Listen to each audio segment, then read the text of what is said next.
Hey guys, I'm the solo ghostwriter and welcome back to another video. This is my second one on the channel, and today I actually wanted to cover how to create a portfolio as a ghostwriter even with no clients. And I know a lot of us can relate, even me, because that's how I started, and it is that way now. But still, I was able to build something, and I just wanted to share that with you because I feel like it's made a lot or a big difference really when it comes at least to my code outreach. So I wanted to share why creating a portfolio is important. And for those who do not know what a portfolio is, to kind of think of it like a resume where you kind of, showing your abilities, your job skills, all or your past work that you've done, right? This is what a portfolio really is and the only difference is you're actually going to be showing your sample work, any completed work, or anything that shows the ability that you know how to write, whether that be like threads, whether that be like social media posts, being able to write newsletters, being able to even write like a 5-day educational email course, or even a landing page for all that matter, right? So that's really what's going to be on your portfolio. Only thing is you want to showcase your best work. So that's what a portfolio is. But why is a portfolio important? Well, even me as of now, right? It really just shows credibility. It shows that you can deliver. You want to have something backing you, right? Something that's going to vouch for you. And that's what a portfolio is going to do. It's going to vouch for you that you can actually write. You can take something from nothing, right, and make it into something. That's really what a portfolio is going to do. It's going to make you look good. It's going to show that you're a credible source, you're a credible ghostwriter, and then this is going to help at least try to sway the minds of a client to maybe want to hire you. So that's why a portfolio is very important. Now, what to include in your portfolio? There's a lot of things that can honestly be included into your portfolio, but especially, you know, if you're really starting with zero, no clients, this is just you dipping your feet into the water, right? Well, it's going to be very daunting because at first, well, you have nothing to back yourself up, right? You don't have at least any sample work. And that's something that I would say that I actually appreciate taking PGA is that in the homeworks, right, they made me do landing pages, create automations for myself on ConvertKit, or even create a 5-day educational email course. And that's I carried on into my personal branding, and I've been able to use my personal brand as sample work. And for you, if you do not have any of that stuff to back you up, well, you can always start by creating social media posts. You can always post content, pick a niche that you like, that you know, and from the back of your hand, or at least you know pretty well, right? Well, you can put that as your sample work. And then if you have the time, try to create yourself a landing page for yourself. And in this, you can show that as sample work. Put your best, effort on creating the best landing page that you can, and then use that as your sample work. Put that on your portfolio, and more clients will be more inclined to want to hire you as a ghostwriter. So that is something that you can do, especially if you have no clients. I know if you have had a client, well, you can just slap on one of your best works that you've had with previous clients, some completed work, maybe put on some testimonials on there, and that's really going to help you, especially in the long run. And for those who have no clients, well, I would highly advise when you're outreaching to get hired, right? To do a lot of free work, because when you do free work, you can try to get a testimonial in return. And then in that testimonial, once you have a testimonial, right, you can put that onto your portfolio, and man, that's going to do wonders for you. So definitely those are things that you can think about when creating a portfolio. Now, when you're creating portfolio, it is obviously good to have your best work, but guys, I also have to emphasize that you want to create your portfolio and make it look professional. You want to make it look top tier. And you can do this by either creating a website or maybe even a landing page, right? Or you can even put this on a PDF, right? But point is, you want to make this look good. You can choose whatever of the options that I just presented, but you can use websites like Wix, WordPress, or even Squarespace, especially for beginners, right? But you can use all these tools to create a very good looking portfolio. Of course, on it, it's going to be your best work, right? But sometimes impressions matter, especially in this social world, because let's think of it like this, right? None of these people that you're going to be outreaching, or maybe if they do try to reach out to you, right, if they don't see something good, right, something very presentable, well, it's going to be very easy for them to kind of just move you to the side. You want to have a very good first impression. Impressions matter, especially in the online digital world. So just take that in mind, take that into consideration, and try to put your best work and your best look right on that portfolio. And the way you can do this is by putting obviously an introduction, a bio, and then after that, under that, you can do sample of your work, and then have like a professional headshot, because let's be honest, we want to have a professional headshot and to show your face, right? They want to know who they're working with, and having a professional headshot will help with that. And then also be able to have your contact information. I know, as for me, for example, I have my own landing page, and in that landing page, I have just like I listed, right? But being able to showcase not only my portfolio on that landing page, and having like an email opt in is such a great way to be able to build up a portfolio. And not only that, but build up an email list, because in the future, you never know, when you have promos or something like that, you can actually directly email these people who are on your email list and be able to convert as a client, right? So those are some ways that you can do it. But like I said, guys, be able to do a website or even a PDF, put them on Wix or etc. Whatever way to anything that can make your portfolio look good is always going to be a big plus. Another thing that you can do is showcase results. And this can be even without having a client. And I'll tackle first people who do have clients. Like if you have clients, you can actually showcase results through, post engagements or through landing page engagement, in terms of being able to convert, help CEOs convert customers, into buying their products, etc. You can do that. But I would say that if you are going to be showing these types of metrics, first ask your client if you can actually put this as your portfolio, use this as for your social proof, etc., for your credibility. If they say no, please respect it, because this is obviously at the end their brand, right, their stuff. And some clients are actually, very wary, very private when it comes to this sort of stuff. So if they say no, respect that, don't showcase those metrics.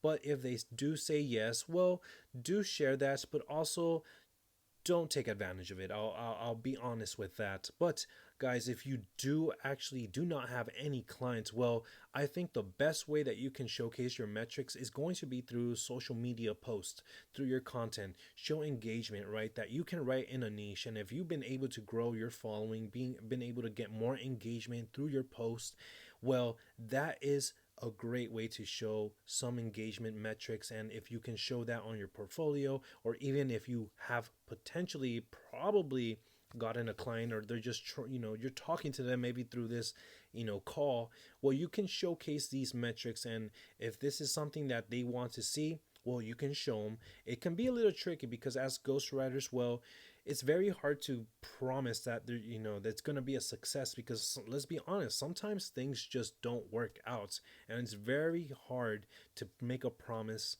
of being able to get them, a huge following or huge engagement. It's like I said, it's very hard to do that sort of stuff. But nonetheless, if you have been able or had success with that, well, if you show that, it can really go a long way. I'll be very honest with that. Now, when it comes to building this whole portfolio, think of it as a long term strategy. You always want to be able to update this portfolio. Don't only just do it once, throw in all your best work, make it all look pretty, and leave it at that, right? No, you want to progressively update this portfolio every time you get a client, or maybe you do a sample project for yourself, and it's actually your best sample project. Put that thing on your portfolio. Always update it, because like I said, you always want to look at your best. especially in that portfolio, because that's what's really going to be representing you, is going to be representing your brand. So all that sort of stuff is very important to do. Think of it long term. This is a long term investment. Your portfolio is you. This literally represents you, and you want the best you. Trust me. Now, moving on, guys, I have to talk about the importance of branding, because I know even my friend group, right, we have had conversations when it comes to branding. And even in the PGA program, it's been a discussion. One, you're a ghostwriter. Should you focus on your brand, or should you just focus on just outreaching? And it's a very controversial topic, but I'm going to only speak for me, because there are people who actually believe that you just have to code outreach, especially in the beginning. You want to just code outreach, right, and try to get clients that way. But for me, I think it's very important to have some sort of brand behind you, to build a brand, because like I said, this is also part of a long-term strategy. And when you're branding, well, this is what's going to create your ultimate social credibility, social proof. And the best way that you can, make a brand for yourself is really posting online, posting on Twitter, posting on LinkedIn. I would arguably say that I would focus purely on Twitter and LinkedIn. Those are probably your best place, or best places to really get a client, to be able to, get out there in the world and build an audience through all that. And all you have to do is just pick a niche that you're in, or that you like, or something that you know a lot of, that your regular people don't know of, right? Whether it could be, I don't know, making music, or maybe, I don't know, anything really, business, etc. But if you know something, you have an information advantage, I would lean into that and create content off that. Do a post a day, do threads once a week, etc. This is growing your brand. This is going to grow an audience. And I would arguably say, guys, it is also very important. As much as posting and is important, I would also focus on engaging on other people's posts. This is probably the best way to grow. That's how I grew my Twitter. Right now, I believe I have just shy of 800 followers on my Twitter, and I was only able to do that really primarily not from posting, but mainly engaging. And that's how I've got to know a lot of people, and we're cool. I talked to a couple guys in my DMs, and we've been able to be good friends. So yeah, do a lot of engaging, because like I said, eventually this is a long-term game. A lot of things is going to be happening, referrals, maybe word of mouth, like I said. So all that stuff is important. So branding, focus on branding. It's probably the best way to go about all this, to add to your portfolio. And that's how you're going to get known, guys. This is how you're going to build credibility. And overall, guys, one of my last points that I would like to cover is the challenges and mistakes to avoid, because I'll be honest, we all make mistakes, and we all face challenges in all sorts of shapes and sizes. Very honest, and even till today, even me, I face a lot of challenges, and I still do even mistakes, right? Like, it's never going to end, right? But there are things that you actually can avoid overall. And I would say one big mistake that I see, in building a portfolio, and even I've done it, I'm guilty of it, is putting too much on your portfolio, bombarding that portfolio. And sometimes you just need to take a step back and just put, three, four, of your best work, your best art, but making sure that you're not only putting your best work, but showing that your best work is in different areas, meaning that you're able to create a newsletter, you're able to write social media, you're able to create a landing page, educational email course. Show that you're also versatile. You're not just one thing only, right? Or show you're good at copyright, etc. You want to show your best work of all these different services, so that way clients are more inclined to want to hire you. So that way they think that, okay, this guy, he can actually do not just one thing, but he can do a million different other things for me, and I think I could benefit off this. And so that is a very big mistake that I see, is people trying to do too much along with just focusing on one thing, right? Like one service. Try to, spread it out, and it's gonna make you look better in the long run. Like I said, guys, another mistake that I see is that ghostwriters actually don't focus on a niche on their portfolio. They kind of show like random work. You want to try to put or try to be specifically in one niche. Show that you're in a niche, in a box, in something.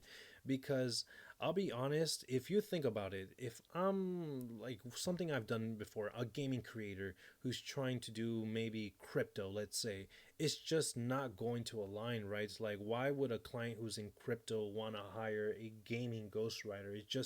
It doesn't make sense, right? To hire a gaming ghostwriter who does crypto. So if you need to be also honest with yourself what target niche you're going to be in. For example, if you're going to be in the crypto space, well, make content on crypto, show your work that's revolving around crypto, and a potential lead who is in the crypto space is going to be more inclined to want to hire you, because not only do they see that you're in the same space as well, but that means that they expect that you have some knowledge in that space and you know how to speak their language. So that's a very important thing to take note of, because like I said, I've seen a lot of ghostwriters on their portfolios actually make a lot of these types of mistakes. Oh, and one last thing that I do see a lot of ghostwriters not do is have a call to action. You want to also have a call to action, because you if you don't have a call to action, well, what are they going to do when they do land on your portfolio, right? You got to have a call to action like join or something, right? Or subscribe, etc. You have to have a call to action, because if you don't have a call to action, well, they're just kind of going to just skip it, right? So having a call to action is very important, very underrated, believe it or not. Um, but like I said, guys, that is what I have seen. But overall, guys, that is how you can create a portfolio, whether you have a client or whether you do not have a client. I will be making even more specified videos on this, and just even niching down, right? Because I have had trouble niching down, but even now, I still have trouble from time to time, right? I want to do all these things, but like I said, guys, we have to niche down. We have to create and focus on our personal brand, build up that credibility, because that's essentially the best way to get a client, right? And overall, like I said, I'm going to be making more videos, so stay tuned on that. But with that being said, guys, I hope you guys did enjoy this video. And with that being said, peace out.